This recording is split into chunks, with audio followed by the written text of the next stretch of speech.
আজকে আমি আপনাদেরকে শিখাবো সূরাতুল লাহাব 7 বার পাঠ করে কাপড়ে গিরা দিলে কি হয়।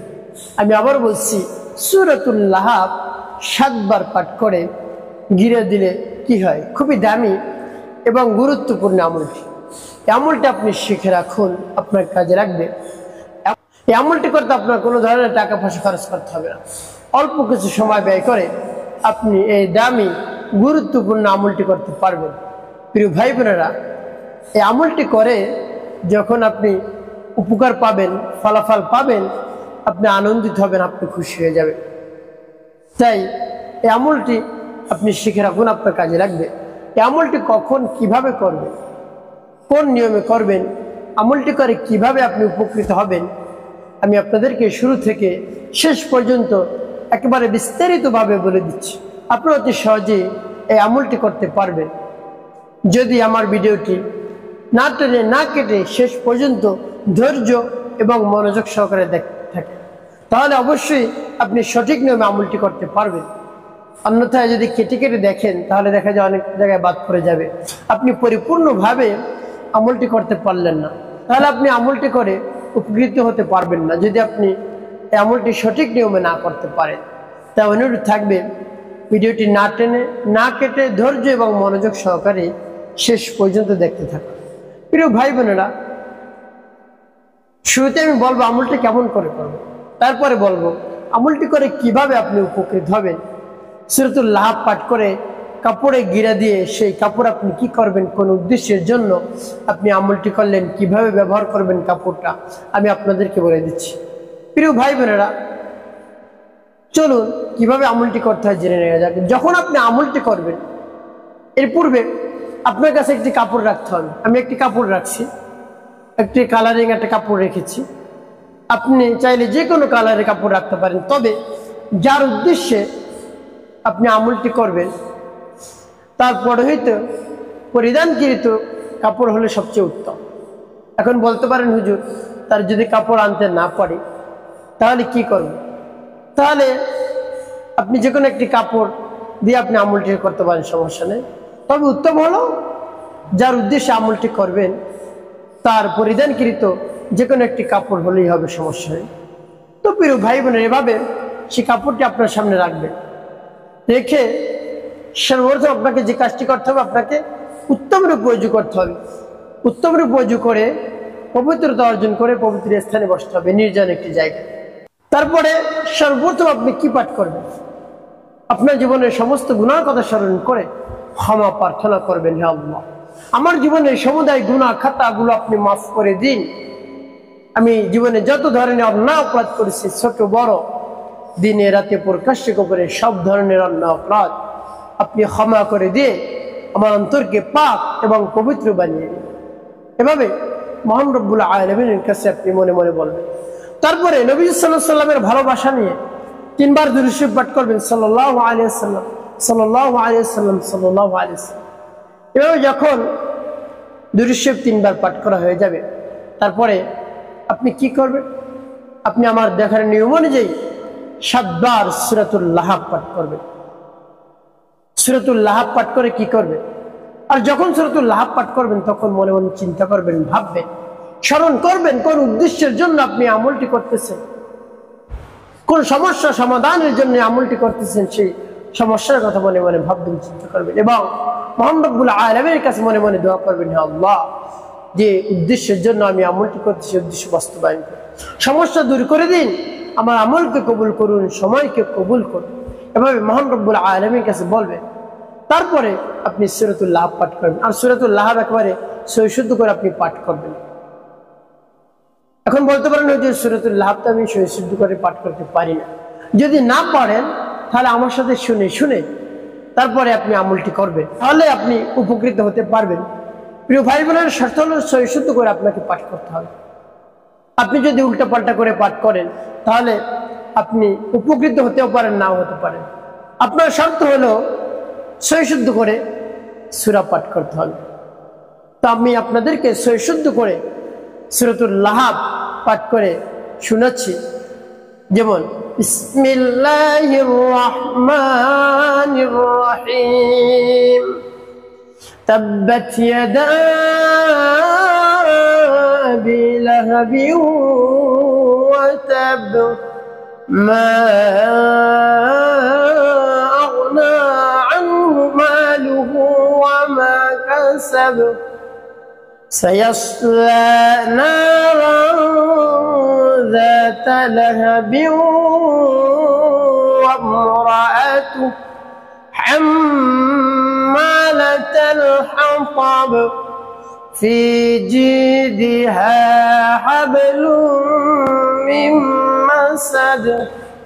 যখন সূরাতুল লাহাব পাঠ করা হয়ে যাবে তারপর কি করুন, আপনার কাছে যে কাপড়টি রাখলেন এই কাপড়টির মধ্যে আপনি মাথা থেকে একটি গিরে দিয়ে আসবেন, এভাবে একটি গিরে দেবেন, তারপর এর মধ্যে একটি ফু দেবেন, তারপর আপনি আবারও পাঠ করবেন বিসমিল্লাহির রহমানির রহিম তাব্বাত ইয়াদা আবি লাহাব ওয়া তাব মা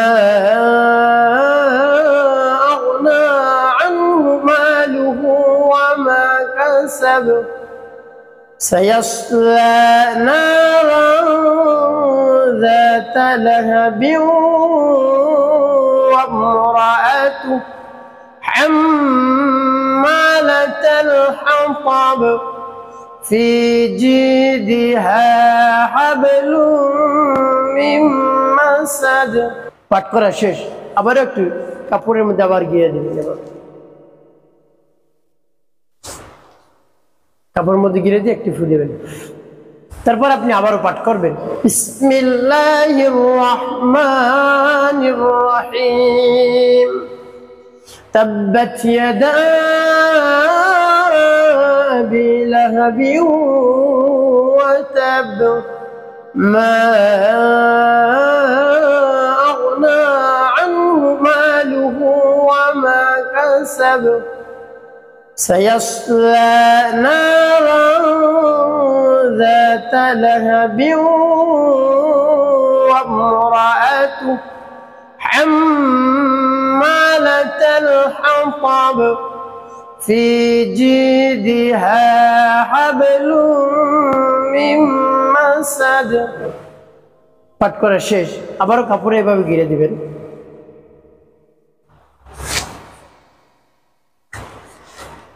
কাপড় ঘিরে দিয়ে ফু দেবেন, তারপর আপনি মনে দরদ নিয়ে আবারও সূরাতুল লাহাব পাঠ করবেন বিসমিল্লাহির রহমানির রহিম তাব্বাত ইয়াদা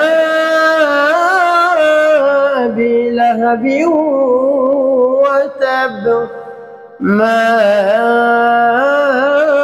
আগনা আনহু মালুহু ওয়া মা কাসাব سيصلى نارا ذات لهب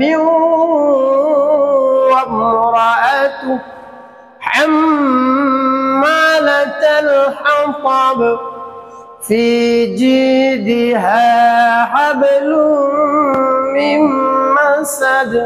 সূরাতুল লাহাব পাঠ করা শেষ, আবারও কাপড়ের মধ্যে এভাবে ঘিরে দিবেন, দিয়ে ফু দিবেন। এইভাবে কতবার সূরাতুল লাহাব পাঠ করে কতটি গিরা কাপড়ে দিবেন, 7 বার সূরাতুল লাহাব পাঠ করে 7টি গিরা কাপড়ের মধ্যে দিয়ে আপনি এভাবে 7টি ফুঁ দিন। তো প্রিয় ভাই বোনের, এভাবে যখন 7 বার সূরাতুল লাহাব পাঠ করায় 7টি ফু কাপড়ে দেওয়া হয়ে যাবে, সর্বশেষ আপনি কি করবেন, এবং আমি আপনাদেরকে বলে দেব এই কাপড় কিভাবে ব্যবহার করবেন, কোন উদ্দেশ্যের জন্য আপনি এই আমলটি করলেন। আগে আমলটি শেষ করে নেই, তারপরে আপনাদেরকে বিস্তারিতভাবে বলে দিচ্ছি। প্রিয় ভাই বোনেরা, যখন এভাবে 7 বার সূরাতুল লাহাব পাঠ করা হবে, এভাবে 7টি গিরা দিয়ে এভাবে প্রত্যেকটা গিরার মধ্যে একটি একটি ফু দিবে। 7 বার পাঠ করে, একবার পাঠ করে একটি, দ্বিতীয়বার পাঠ করে আরেকটি, এভাবে 7 বার পাঠ করে 7টি গিরার মধ্যে এভাবে 7টি ফু দিবে। সর্বশেষ নবী সাল্লাল্লাহু আলাইহি ওয়াসাল্লামের মুহাব্বতকে ভালোবাসা নিয়ে দুরূদ ইব্রাহিম পাঠ করবেন 5 বার। আল্লাহুম্মা সাল্লি আলা মুহাম্মাদ ওয়া আলা আলি মুহাম্মাদ কামা সাল্লাইতা আলা ইব্রাহিম ওয়া আলা আলি ইব্রাহিম ইন্নাকা হামিদুম মাজিদ। আল্লাহুম্মা বারিক আলা মুহাম্মাদ ওয়া আলা আলি মুহাম্মাদ কামা বারাকতা আলা ইব্রাহিম ওয়া আলা আলি ইব্রাহিম ইন্নাকা হামিদুম মাজিদ। আল্লাহুম্মা সাল্লি আলা محمد وعلى آل محمد كما صليت على إبراهيم وعلى آل إبراهيم إنك حميد مجيد اللهم بارك على محمد وعلى آل محمد كما باركت على إبراهيم وعلى آل إبراهيم إنك حميد مجيد اللهم صل على محمد وعلى آل محمد كما صليت على إبراهيم وعلى آل إبراهيم إنك حميد مجيد اللهم بارك على محمد وعلى آل محمد كما باركت على إبراهيم وعلى آل إبراهيم إنك حميد مجيد এভাবে যখন 5 বার দুরূদ ইব্রাহিম পাঠ করে হয়ে যাবে তারপরে দুটি ফু দিবেন কাপড়ের মধ্যে আপনি যে 7টি গিরে দিলেন 7টি গিরে আপনি একবারে একত্রিত করবেন করে পুরো কাপড়ের মধ্যে আপনি দুটি ফু দিবেন প্রিয় ভাই বোনেরা আপনার আমলটি করা হয়ে গেল কোন উদ্দেশ্যের জন্য আপনি আমলটি করলেন কোন সমস্যা সমাধানে আর এই কাপড় কি করবে শুরুতেই বলবো এই কাপড় আপনি কি করবেন এই কাপড় আপনি মাটির মধ্যে পুঁতে রাখবেন 1 ফিট বা 1.5 ফিট মাটি খনন করে কোন এক জঙ্গলে এই কাপড় আপনি পুঁতে রাখবেন যত দ্রুত এই কাপড় নষ্ট হয়ে যাবে তত দ্রুত কাজ শুরু হবে ইনশাআল্লাহ প্রিয় ভাই বোনেরা কোন উদ্দেশ্যের জন্য আপনি এই আমলটি করলেন এটা হলো শত্রু ধ্বংস করার শক্তিশালী একটি আমল আপনার যদি শত্রু থাকে শত্রুকে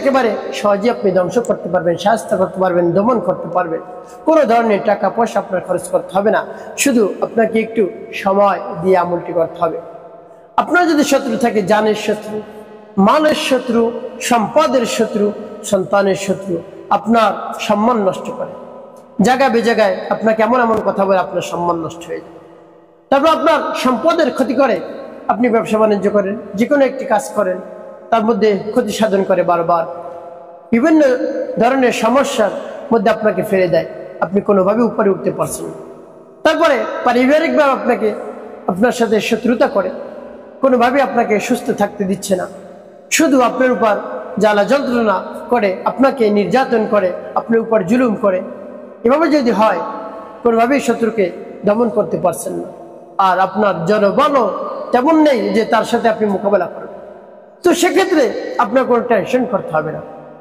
আপনি অল্প কিছু সময় ব্যয় করে আমার দেখার নিয়ম অনুযায়ী যেভাবে আমল করবেন আর যখন আপনি আমলটি করবেন ফু দেবেন কাপড়ের মধ্যে সূরা লাহাব পাঠ করে তখন আপনার যে শত্রু সেই শত্রুর নাম নেবেন শত্রুর মায়ের নাম নিয়ে মনে মনে দোয়া করবেন হে আল্লাহ আমি যে উদ্দেশ্যে আমলটি করতেছি আমার শত্রুকে ধ্বংস করার জন্য তো তার মায়ের নাম নিয়ে তার নাম নিয়ে আপনি কাপড়ের মধ্যে ফু দেবেন এভাবে 7 বার পাঠ করে 7টি ফু এভাবে দিবেন তো প্রিয় ভাই বোনেরা এভাবে যদি আপনি করতে পারেন আপনার শত্রু চিরতরে ধ্বংস হবে শত্রু আপনার বন্ধুতে পরিণত হবে আপনার পায়ে এসে ক্ষমা ভিক্ষা চাইবে আমাকে মাফ করে দিন আমি ভুল করে ফেলছি আপনি আপনার সাথে অন্যায় করব না অপরাধ করব না যত জুলুম অত্যাচার করেছি সব মাফ করে দিন প্রিয় ভাই বোনেরা এভাবে যদি আমল করেন আপনি আপনার উপকার করবে ক্ষতি আর করবে না ইনশাআল্লাহ যদি পরিপূর্ণ বিশ্বাস আস্থা নিয়ে এই আমলটি আপনি করতে পারেন প্রিয় ভাই বোনেরা একটি কথা মনে রাখতে হবে 5 ওয়াক্ত নামাজ আপনাকে আদায় করতে হবে